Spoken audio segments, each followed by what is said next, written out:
Hi guys, we're starting a new project, as you know, about cinemagraphs. So the first thing that you're going to do is stay organized. So you're going to go down to your Finder and you're going to always we're finding your folder. So you're going to always click on Documents to find your folder. Don't just search for your folder up here.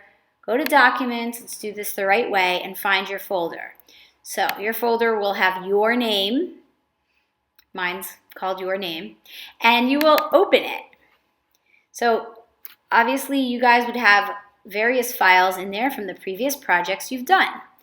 We're going to start this next project by making a new folder within this folder.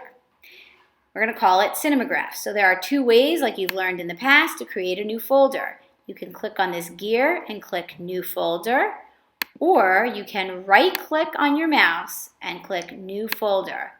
Do that one way or the other, and then name this folder Cinemagraph. Please spell it correctly. Right there.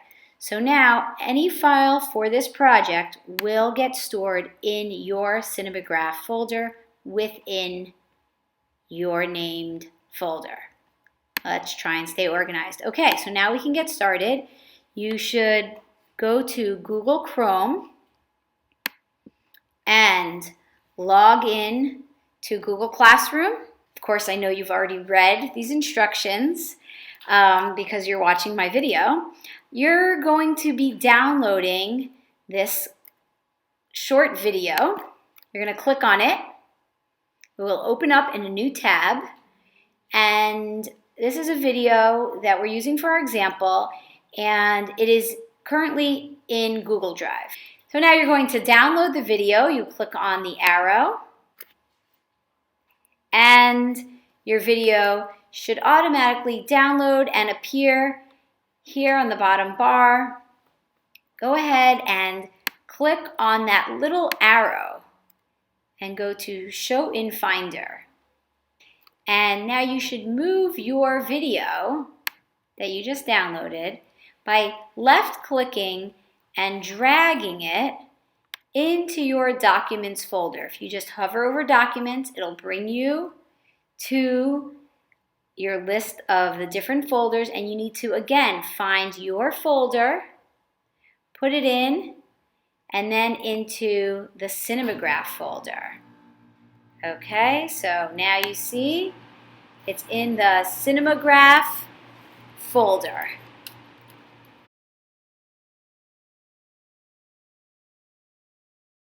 And you can open up Photoshop. So you need to go and File, Open, and find your folder once again. Here's my folder. And you will open it. If you notice, if you didn't click on open yet, your format is a video, which is correct. We're working with a video and not a still image at the moment. So if you have the same problem where you can't see your timeline, it's very tiny down here, you just take your mouse and go in between here, and you'll get this little double arrow, and you can drag it up so that you can see what you're working on. Okay, so now you're going to start having some fun. You need to make sure that you have all the palettes open that are necessary, and right now you need to have your layers open. If for some reason you're missing your layers, you can find it up here in the window. Okay, this is where you find all of your tools. Another very important palette or a menu for creating these videos or these cinemagraphs is timeline. So if for some reason your timeline disappears, that can also be found here under Window. Okay, so I'm going to show you what it looks like when it's not there. Okay, there it's gone. Now I'm going to bring it back.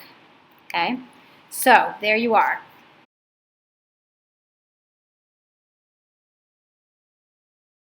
Now you want to have your layers open, and the first thing you're going to do is to close your video group.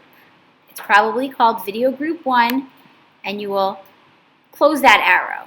Okay, this is open, now it's closed. Okay, next you're going to make sure that this video cursor, okay, is, I'm just going to kind of show you what you see in the video here, right? They're moving, the girls are looking at some clothing in a store, and they're kind of modeling it as if they've tried it on into the mirror. So you want to make sure this is all the way here at the very, very beginning. And then you're going to go to layer, and you want to make a new layer. Okay, so like you've learned in the past, there's many ways to make a new layer. So I'm going to show you 2 ways right now. You can go to this little box up here, click New Layer. You'll also see the shortcut for it, which is Command-Shift-N. Okay, you can do it there. You can also go up here to Layer, New Layer. So here's the goal, is to make your new layer. And just click OK. So you have layer 2.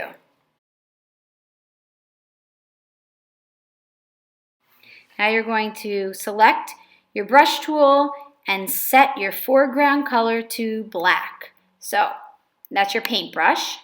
Okay. Remember, when there's a little arrow, there might be other brushes. Okay, so if you don't see your paintbrush, but you see the pencil tool, hold that down and go to the brush tool. Next, you want to check what type of brush you're using. You want to use one of these typical circle brushes. And we'll see what size. You might have to adjust the size eventually. You can do that up here or using the brackets on your keyboard, left and right brackets, to make it bigger and smaller. So now we're on layer 2, and the way you know which layer you're on is when it's sort of like a light bluish gray color. I'm going to switch layers so you can see the difference. Right now I'm video group 1, and now I'm on layer 2. So you definitely have to be on layer 2 to be doing this. This girl with the red hair and the red dress, we're going to basically make only her move. So we're going to take that brush tool and make sure that your foreground is black. Okay? A quick and simple way to do that is to just click on the little 2 boxes right above your main color, and that's the default black and white. That will always turn your foreground black and your background white. And you can always switch them if you needed the opposite, but you want to make sure your foreground is black. So I'm going to go ahead now and paint in the red dress.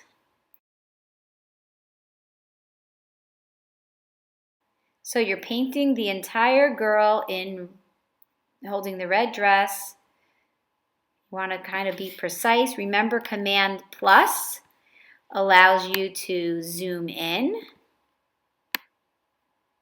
Okay, so you might have to adjust your brush slightly. And the neater you are, the better your video will come out.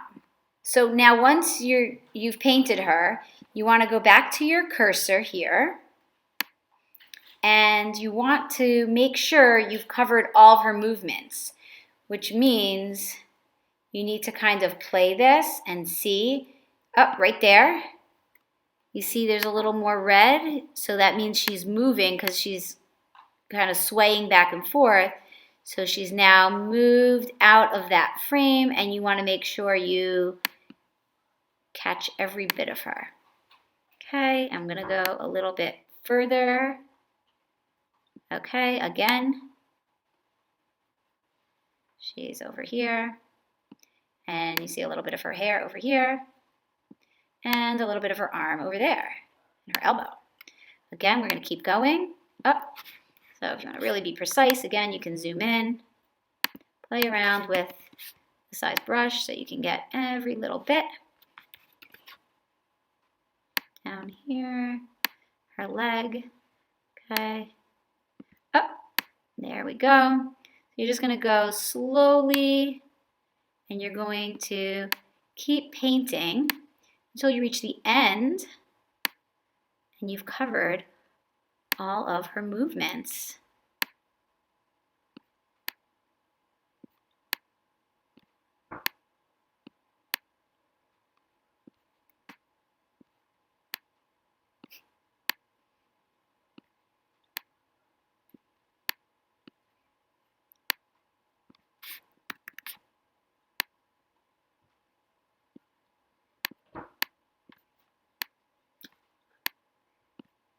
This is why you have to go frame by frame so you don't miss anything.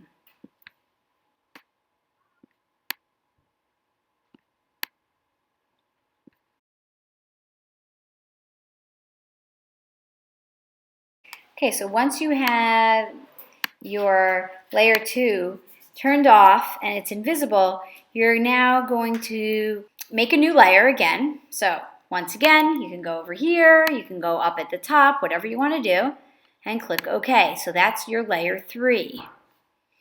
And you'll see it appear in your timeline and in your regular layers palette. Now we want to put something in that layer, and we're going to make something called a stamp visible layer. So on your keyboard, you're going to hold down the command, which you know now is the Windows key, the Alt key, which is to the left or right of the Windows key, depending on which side of the keyboard you're on, and then your Shift key, so you need 3 fingers for that, and then with your other hand, you'll hit the letter E. Watch what happens. It makes a copy of the picture from the location in the video that you were at. Sounds complicated, but basically it's taking a picture of this spot and placing it on layer 3.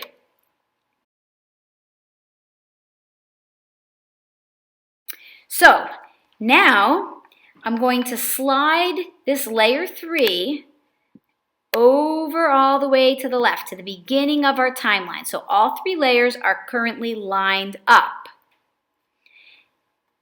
Now you're going to go over to your regular layers area, and you're going to hold down your command key and click right in here in your little thumbnail of your invisible layer. You don't need to turn it on, keep it off, but hold the command key and click on that thumbnail. What it does is it makes a selection from the area that you painted black for your movement. We're getting close. We're almost there. So now you are ready to do something new in Photoshop. Once again, you're going to make a layer mask. Layer mask can be created down here by this little square with a circle inside. If you hover over it, just like everything else, it tells you what it is. Add layer mask. Left click on it. And that's what it does. It makes a mask, like you're putting a mask on and there's certain areas that are open. Okay? But we want to actually invert this. We want to switch the black and white. So you will now hold the command key and the letter I on your keyboard. And if you notice, I'm gonna go back so you can see. Now the black part is white and the white part is black. See? Look in this area and you see the difference when you hold the command I. Okay, so you want most of it white and the little part black.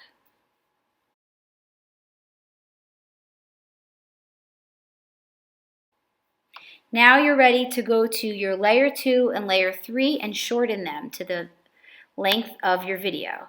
I'm going to start with the top one, which is layer 3, and I'm going to line it up, and then I'm going to go to layer 2 and line it up. They're all the same length now. Just a couple of more steps. Time to save your work. You're ready to go to File, Save As. Now, if you followed all my steps correctly, you will already be in your folder. And you can check this by clicking right here on this arrow, and you should be in your name and then first in Documents, and then it should say your name, and then it should say Cinemagraph for the folder for this project that you created. So if you're there, you need to name your file. You can keep the first part, dash, and put your name there. And you want to make sure that the format is Photoshop. And this is so that in case you need to edit or make any changes to it, you can get back to your original. So you're going to click Save. And when this comes up for maximum compatibility, you can actually click OK. Now you're ready to save for web so you can see the cool movement. Go to File, Save for Web, and change this box right here. Needs to be on the GIF. So mine was not, yours might be, but it needs to make sure to be changed to GIF. Takes a moment. And then the only other thing we need to change here are our looping options, because the cool thing about the Cinemagraph is that the movement keeps on going. So you want to make this forever. You can take a quick look at it by playing it, and it usually goes pretty slow in this preview. But once you see it for a moment, okay, you'll see it goes through the 30 frames and it goes back to 1, and you can click Save. Again, you have to make sure this goes into your folder. So you're going to click on Documents. If you're not in your folder, go to Documents, find your name, open it, click on Cinemagraph. You're in your folder now, and you notice it's the same name, but it's .gif. I did not write the .gif. It automatically writes that when you pick the correct file type. Now click Save.